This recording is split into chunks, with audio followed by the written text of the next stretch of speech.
Friends, welcome to meaning in Gujarati channel. Statute શબ્દનો અર્થ કાયદો, કાનૂન, ધારાસભાએ પસાર કરેલો કાયદો, લિખિત કાયદો કે કોઈ મંડળનો કાયમનો ઠરાવ થાય છે. સ્ટેચ્યુટ શબ્દને આપણે વાક્યમાં પ્રયોગ કરીને સમજીએ. The new statute was passed yesterday, અર્થાત ગઈકાલે નવો કાયદો પસાર કરવામાં આવ્યો હતો. એક બીજું ઉદાહરણ જોઈએ.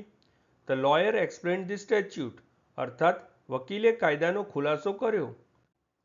એક અન્ય ઉદાહરણ જોઈએ. The statute insures fair wages for workers, એટલે કે આ કાયદો કામદારો માટે યોગ્ય વેતન સુનિશ્ચિત કરે છે. ફ્રેન્ડ્સ, વધુ માહિતી માટે અમારી વેબસાઇટ meaninginggujarati.com ની મુલાકાત જરૂરથી લેજો અને ચેનલ પર બીજી વિડીયો છે જે તમે જોઈ શકો છો અને ચેનલને લાઇક, શેર, સબસ્ક્રાઇબ અને કોમેન્ટ કરવાનું ભૂલશો નહીં.